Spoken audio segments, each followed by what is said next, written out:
처음 예레미야서를 묵상할 때 예레미야서가 참 어렵다는 생각을 많이 했었습니다. 우리는 작년 9월에 예레미야서를 1장부터 20장까지 함께 묵상했고, 올해는 10월부터 21장부터 29장까지 묵상을 했고, 또 감사하게도 11월 한 달, 또 12월 13일까지 계속해서 예레미야서를 보게 됐습니다. 그러나 말은 감사하다고 하지만 사실 11월, 12월 매일 성경 큐티 진도를 받았을 때 저는 적잖이 당황했습니다.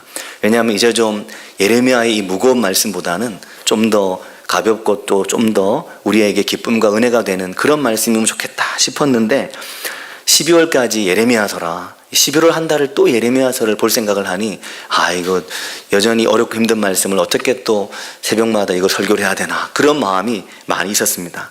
더구나 최근에 아픈 분들이 여러 분 계시면서 그런 마음이 더 많이 들었고, 이렇게 아픈 분들이 많이 계실 때 예레미야의 이 심판과 또 그들의 회복에 관한 말씀이 있기보다 오히려 더 위로가 되는 말씀이 잡혔으면 참 좋을 텐데 하는 생각도 했었습니다. 그러다가 마음을 고쳐먹었습니다. 왜냐하면 우리에게 11월, 12월까지 예레미야서를 계속 봐야 되는 상황이 된 것은, 이것은 우리에게 주신 하나님의 또 하나의 기회라는 생각으로 마음을 바꾸었습니다. 그러면 이 말씀을 통해 하나님 우리에게 무엇을 말씀하고자 하실까? 또 창립 30주년을 준비하고 있는 이 11월과 또 12월 2일 창립 30주년이 되는 주일, 이 모든 시간 동안 우리가 예레미야서를 봐야 된다면 이 예레미야서를 통해 하나님은 우리에게 무엇을 말씀하고 싶으실까 하는 것으로 생각을 바꾸자, 참 거기에 맞게 하나님께서 제 마음에 많은 은혜를 주셨는데, 가장 큰 은혜는 기도하라라는 것으로 저는 받게 됐습니다. 사랑하는 여러분, 예레미야 선지자를 우리는 눈물의 선지자다라고 말합니다.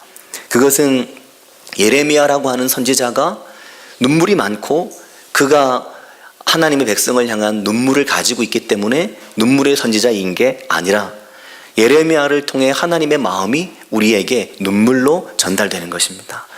그들의 죄와 그들의 타락 때문에 결국 나라를 잃고 온 세상으로 유배를 갈 수밖에 없는 안타까운 그들의 현실에 대해서 하나님이 그들을 심판하나 그들로 인해 아프시다라는 것입니다. 우리가 잘 아는 찬양 중에 하나님께로 더 가까이 갑니다, 이 찬양 아시죠? 이 찬양을 참 좋아하는데 이 찬양의 이 가사 바로 뒤에 이런 가사가 있죠. 고통 가운데 계신 주님. 이 가사가 저는 참 이해가 잘 안 됐습니다. 하나님이 고통 가운데 계신다? 하나님이 무슨 고통을 겪으시나? 하나님이 무슨 고통을 느끼시나? 이게 잘 이해가 되지 않았습니다. 그런데 신앙생활을 하고 또 나이도 들면서 목회를 하면서 이 말이 잘 이해가 안 된다는 것은, 하나님이 우리를 위해 고통당하신다는 이 말이 이해가 안 된다는 것은 우리의 죄의 무게가 나에게 다가오지 않는 것이다 라는 생각을 하게 됐습니다. 왜냐하면 우리 인생의 죄의 문제, 우리 인생의 절망적인 우리 인생의 타락과 내가 얼마나 하나님 앞에서 가능성이 없는 존재인지를 발견하게 되면 나를 위해 고통받으신 하나님이 더 커지게 되는 것입니다. 하나님이 나를 위해 아파하고 하나님이 나를 위해 고통받고 하나님이 죄와 타락으로 병들고 상해 있는 나를 바라보시며 하나님이 아파하신다, 이 말이 우리에게 다가오는 거죠. 그래서 하나님은 더할 나위 없이 좋은 분으로 느껴집니다. 그러나 내가 여전히 나의 죄를 모르고 여전히 나의 타락함을 모르고 여전히 내가 하나님 없이 살면서도 그러한 삶의 문제를 느끼지 못하면 하나님이 고통받으신다, 이 말이 느껴지지 않고 도리어 고통받는 내 모습만 보이게 됩니다. 이것은 무엇을 말하냐면 하나님과 우리 사이의 거리가 얼마 정도냐, 이것을 말하는 것입니다. 사랑하는 여러분, 우리가 하나님께로부터 멀어지면 멀어질수록 그 공간을 죄가 채우게 됩니다. 그러나 우리가 하나님과의 거리를 좁히면 좁힐수록 그 거리 속에 죄가 사라지게 됩니다. 하나님은 하나님의 백성이 하나님과 가까운 거리에, 하나님과 늘 가까운 거리를 유지하면서 살기를 우리에게 바라십니다. 왜냐하면 그렇게 함으로 우리가 하나님의 영광을 드러내는, 하나님의 영광의 빛이 되는 그런 인생을 우리가 살기를 바라십니다. 그런데 사단은 이것을 원치 않기 때문에 성도에게서 두 가지를 빼앗아갑니다. 하나는 성도가 기도하지 못하게 만듭니다. 기도할 시간을 없애버림으로 하나님 앞에 가까이 갈 수 없도록 만듭니다. 우리가 아무리 신앙생활을 잘하는 듯이 보여도, 우리가 아무리 주일날 아무 문제 없다는 듯이 주님 앞에 와서 앉아도 하나님께 기도하는 시간의 질서가 내게 없으면 하나님과 나 사이의 거리는 굉장히 멀 수밖에 없고, 그 자리는 결국 죄가 채우게 됩니다. 사랑하는 여러분, 죄는 우리가 법적으로 규정하고 있는 법 질서를 무너뜨리는 것만이 죄가 아닙니다. 성경이 말하는 죄는 하나님 없이 살아가는 그 자체가 죄입니다. 사실은 이 말이 느껴지지 않을 수가 있습니다. 하나님 없이 살아가는 게 죄라고? 그건 너무 하나님 중심적인 말 아니야? 라고 느낄 수도 있는데, 내가 죄인인 걸 알고 나면 하나님 없이 살아가는 게 곧 죄라는 것을 깊이 느끼고 깨닫게 됩니다. 사단은 우리가 기도하지 못하게 하므로 우리가 하나님과 더불어 살지 못하게 만듭니다. 또 하나는, 사단은 우리에게서 하나님의 말씀을 빼앗아가죠. 그래서 예레미야서에서 지난 2주간 동안 우리가 많은 말씀을 통해 그것을 보았지만, 예레미야서는 거짓 선지자를 굉장히 비판하고 책망하십니다. 거짓 선지자들이 하나님의 말씀을 왜곡하고 하나님의 말씀을 거짓되게 전하는 것, 이것에 대해서 하나님은 굉장히 진노하시는 거죠. 왜 그러시는가 하면, 하나님의 백성이 내 말을 듣기를, 하나님의 백성이 하나님의 말씀을 들을 수 있기를, 인간의 교훈이나 인간의 가르침이 아니라, 그저 듣기 좋은 말이 아니라 하나님의 말씀 그 자체를 들을 수 있기를 하나님이 바라십니다. 그래서 사랑하는 여러분, 신앙이 언제 자라냐면 주일 낮보다는 새벽에 많이 자랍니다. 왜냐하면 새벽에는 이것저것 다 떼고 성경 얘기만 하거든요. 그래서 성경 말씀 자체를 통해 하나님을 더 깊이 알아가는 시간이 사실 새벽에 있습니다. 근데 주일 낮에는 이것저것 다 떼고 성경 이야기만 정말 잘할 수 있다면 훌륭한 목사겠죠. 하지만 그렇게 하기에 이 역량이 부족하면 거기에 예화도 넣고 좀 재밌는 얘기도 넣고 다른 논리적인 말도 덧붙이고, 그래서 정말 하나님의 말씀 이외에 여러 가지 것들이 덧붙을 때도 있습니다. 사랑하는 여러분, 사단은 우리에게서 기도를 빼앗아가고 말씀을 빼앗아가므로 우리가 하나님과 가까운 거리에 있지 못하게 만듭니다. 예레미야서의 상황이 바로 그런 상황이었습니다. 하나님의 백성들이 말씀을 듣지 못하고 하나님의 백성들이 기도하지 않으면서 그 백성이 우상 숭배와 죄 가운데 빠지고 타락하면서 그들이 결국 먼 나라로 뿔뿔이 흩어지고 사로잡혀 가게 되는 처참한 상황을 맞게 됐습니다. 사랑하는 여러분, 우리가 주변을 돌아보면 우리 주변에 죄가 참 넘쳐납니다. 뉴스, 인터넷, 요즘엔 스마트폰 안에 얼마나 많은 죄에 대한 소식들이 들려오는지 모릅니다. 요즘엔 더 많이 들려오는 것 같습니다. 보면 정말 너무나 많고, 뉴스뿐만 아니라 페이스북이나 여러 가지 통로를 통해 죄에 대한 소식들을 실시간으로 우리가 봤습니다. 만약에 이렇게 죄가 많고 또 우리가 우리 자신을 보면, 나는 이 죄 많은 세상 속에 혼자 학처럼 독야청청인가 하고 보면 그렇지가 않거든요. 그 죄인된 세상 속에 나도 죄와 더불어 살고 살아가는데, 만일 이런 우리를 위해 하나님께서 예수 그리스도를 통한 구원의 은혜를 주지 않으셨다면 우리가 이 세상에서 우리의 정결함을 지키며 살기란 참으로 불가능에 가까운 일이라는 것을 알 수 있습니다. 그런데 이렇게 힘들고 어려운 상황 속에 있게 되면 결국 우리가 어떻게 되느냐? 예레미야서는 30장 말씀을 통해 30장 12절에 보면, 여호와께서 이와 같이 말씀하시니라. 내 상처는 고칠 수 없고 내 부상은 중하도다. 네가 너무나 많이 상해 있고 너무나 많이 병들어 있다는 것입니다. 너의 몸이, 너의 영이 이 죄악된 세상 속에서 상하고 병들고 깨져 있다고 그렇게 우리에게 말씀하십니다. 그런데 예레미야서의 말씀이 거기에서 끝난다고 하면, 그러면 예레미야서의 말씀은 정말로 무겁고 힘들 텐데, 자, 이제 예레미야서는 25장을 넘어가면서 30장 이 뒷부분으로 하나님의 희망에 대한 말씀을 선포하고 있습니다. 그래서 11월, 12월 예레미야서를 계속 묵상하게 된 것이 우리에게 참 큰 은혜입니다. 절망과 좌절과 죄로 인한 패배와 타락이 우리의 삶에 있어도 그것을 넘어가는 하나님의 완전한 소망과 하나님의 완전한 희망이 우리로부터 오는 것이 아니라 하늘로부터 우리에게 온다는 이 말을 드디어 우리가 보고 듣게 되는 거죠. 예레미야서 30장 17절에 이런 말씀이 있습니다. 내가 너의 상처로부터 새 살이 돋아나게 하여 너를 고쳐주리라. 18절 후반부에는 보라, 내가 야곱 장막의 포로들을 돌아오게 하고 그 거처에 사랑을 베푸리라. 이것이 하나님께서 이제 지속적으로 우리에게 하시는 말씀입니다. 예레미야 31장 16절에는 내 울음소리와 너의 눈물을 멈추어라. 이것이 하나님의 말씀입니다. 그런데 사랑하는 여러분, 하나님께서 이것을 우리에게 말씀하시면서 우리에게 바라시는 것이 있습니다. 우리에게 이것을 하라고 말씀하시는 것이 있습니다. 예언자들은 하나님의 말씀을 바로 선포해야 되는 것은 그들의 책무이고, 대다수의 많은 우리에게 하나님이 원하시는 것이 있습니다. 그것이 무엇이냐면 기도하라입니다. 나를 찾으라입니다. 나를 구하라, 내게 부르짖으라입니다. 하나님께 가까이 나아오고 내게 기도해 보아라 하는 것입니다. 그것이 하나님께서 타락한 백성을 향한 주시는 말씀입니다. 사랑하는 여러분, 오늘 우리에게 필요한 것은 우리가 더 정결해지는 것보다, 그것은 당연히 우리가 힘을 써야 되는 부분이지만 그것보다 더 중요한 것은 먼저 기도를 시작하는 것입니다. 오늘 우리에게 정말로 중요한 것은 우리의 삶이 거룩하고 고상하게 되기를 바라는 것보다 먼저 하나님의 말씀을 펼쳐 읽는 것입니다. 이것이 가장 중요합니다. 왜냐하면 기도하고 말씀을 펼침으로 하나님과 우리 사이가 가까워지면 하나님과 우리 사이에 있는 죄는 당연히 자취를 감추어 가게 되기 때문입니다. 때문에 하나님께서는 예레미야 29장 11절과 13절 오늘 본문에서 말씀하시죠. 여호와의 말씀이니라 너희를 향한 나의 생각을 내가 아나니 평안이지 재앙이 아니다 라는 것입니다. 너희에게 미래와 희망을 주는 것이다 라는 겁니다. 그런데 이것이 여기서 그냥 끝나는 게 아니라 그 뒤에 이렇게 말씀하시는 거죠. 너희가 내게 부르짖으면, 너희가 내게 와서 기도하면 내가 너희들의 기도를 들을 것이다 라는 것입니다. 사랑하는 여러분, 하나님이 내 기도를 듣고 계신다, 이것보다 놀라운 것은 없습니다. 하나님이 내 기도를 듣고 계십니까? 아니면 내 기도를 하나님이 들으신다는 생각을 하십니까? 하나님이 내 기도를 들으시는데 기도 안 하고 사는가? 하는 거죠. 예레미야서의 말씀은 내가 너희에게 미래와 희망을 준다 라고 말씀하시면서 우리에게 기도하라 말씀하시는 것입니다.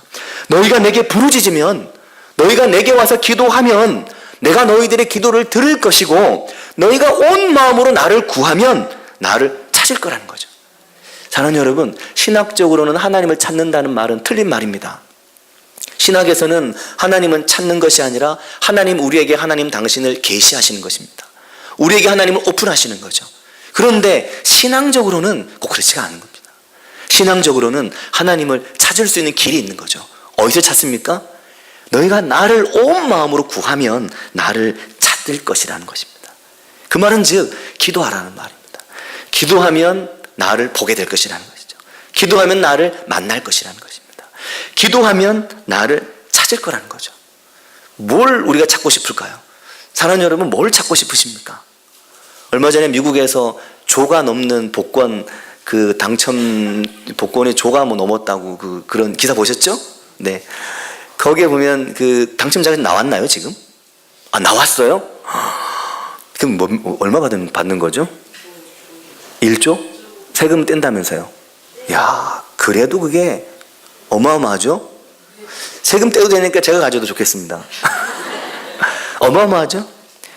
우리가 무엇을 찾나? 사랑하는 여러분, 무엇을 찾을까요? 무엇을 찾고 싶으십니까? 무엇을 찾고 싶으십니까? 정말 찾고 싶은 게 무엇입니까? 하나님 아닙니까? 뭘 찾고 싶으십니까?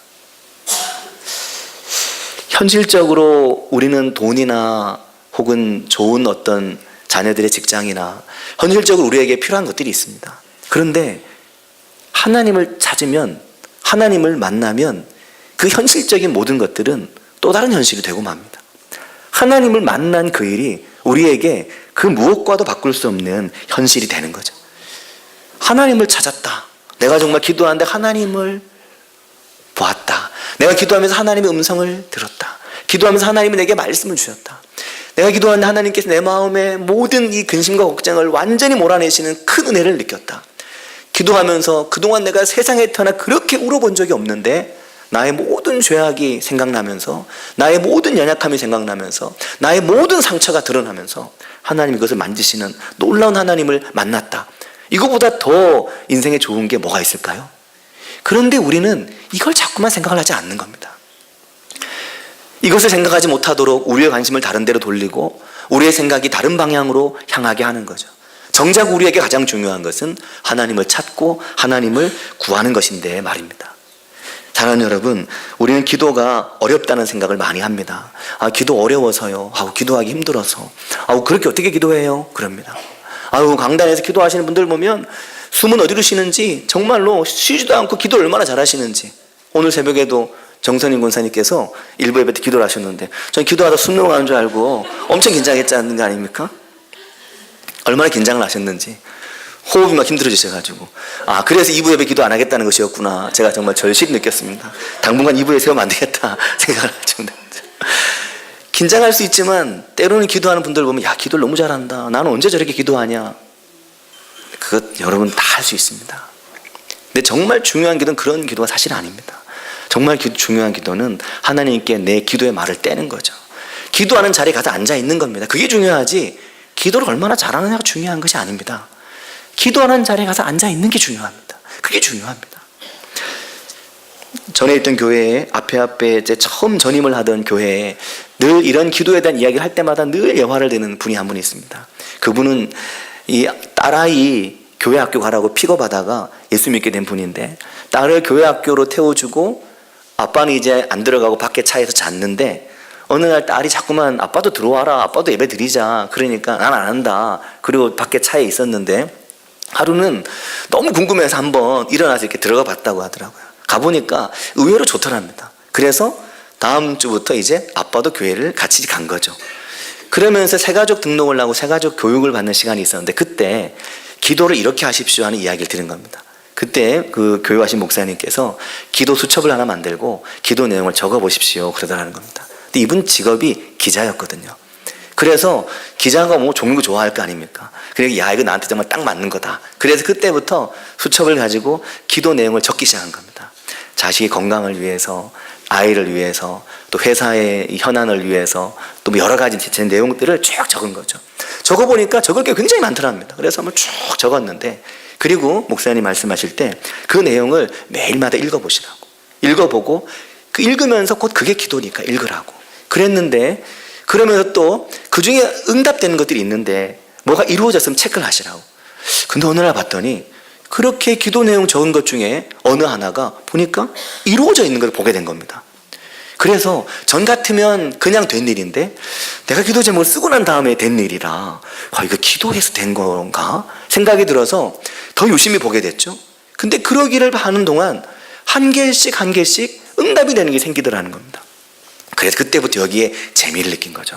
이걸 열심히 하면서 이분은 기도 제목을 노트에 쓰고 그걸 확인하는 게 이분이 하나님을 만나는 통로가 되고 계기가 되게 된 것입니다. 사랑하는 여러분, 꼭 적지 않아도, 꼭 쓰지 않아도 하나님 앞에 기도하는 시간을 만들고자 하는 열정을 성도님들께서 내실 수 있기를 바라고 축복합니다. 사랑하는 여러분, 하나님이 예레미야서를 통해 우리에게 하시는 말씀은 하나입니다. 우리가 하나님 앞에 가까이 오는 것입니다. 하나님으로부터 멀리 떠났던 우리가 가까이 오는 거죠. 가까이 오는 방법은 하나님께 기도하고 하나님을 찾고 하나님을 구하는 것입니다. 내가 하나님 앞에 내 자리를 만드는 것입니다. 그것을 통해서 하나님을 만나고 하나님을 경험할 수가 있게 되는 것입니다. 사랑하는 여러분, 하나님을 경험하시길 바랍니다. 하나님을 깊이 만나시길 바랍니다. 하나님을 만나는 경험은 타인의 경험을 인용할 수가 없는 것입니다. 타인의 경험을 나의 경험으로 가져올 수가 없습니다. 하나님을 만나는 경험은 내가 하는 것입니다. 그런데 그 방법이 신학 공부를 해야 되고 교회를 10년, 20년 다녀야 되는 것이 아니라, 어떤 사람은 또 참 빨리 그런 특별한 은혜를 경험하는 사람도 있고, 어떤 사람은 하나님과의 그런 마음의 끈끈한 이 은혜를 참 천천히 경험하는 사람도 있지만, 신앙의 무게만큼, 신앙의 연수만큼 그에 맞는 은혜를 주십니다. 중요한 것은 오늘 내가 하나님을 만나는 자리로 나아가는 것입니다. 특별히 오늘 세례를 받으신 이성원 성도님, 성미경 성도님, 장준하 성도님, 또 다니 학생이 하나님을 깊이 만나는 은혜의 경험을 살면서 하실 수 있기를 바라고 축복합니다. 특별히 오늘 세례와 입교를 한 네 분은 참 특별한 분이라고 저는 생각합니다. 네 분 중에는 성경 말씀을 특별히 사모하는 분도 계시고, 특별히 기도하는 시간을 사모하는 분도 있습니다. 난 아직 기도하는 것도 잘 모르지만 새벽에 깨어서 기도하게 되고, 그러면서 밤에 잠 안 오던 버릇이 사라졌다는 이야기를 하시는 분도 계시죠. 또 힘들고 어려운 기도 제목들을 가지고 기도하면서 신앙의 길을 찾아가는 분도 있습니다. 사랑하는 여러분, 오늘 세례를 받으시고 입교를 하신 분들이 교회 안에서 믿음의 뿌리를 잘 내리고 신앙적으로 장성해서 하나님을 만나고 경험하는 은혜를 받으시도록 기도해 주시고, 무엇보다 성도님들께서 그 길을 앞장서 가 주시기를 바랍니다. 우리 함께 기도하겠습니다. 이 시간 기도하실 때 너희가 내게 와서 기도하면 내가 듣는다라고 하셨습니다. 내가 듣는다는 말이 응답한다는 말입니다. 우리가 하나님께 기도의 응답을 바랍니다. 하나님께서 기도 응답해 주시길 바라죠. 그러려면 너희가 내게 와서 기도하면 이게 필요합니다. 우리 하나님 앞에 기도하는 사람 되고 하나님 앞에 예배하는 사람 되고 하나님의 은혜 앞에 나아가서 하나님이 우리의 기도에 응답하시고 대답하시는 그 은혜가 우리의 삶에 있기를 위해서 같이 한 목소리를 기도하겠습니다.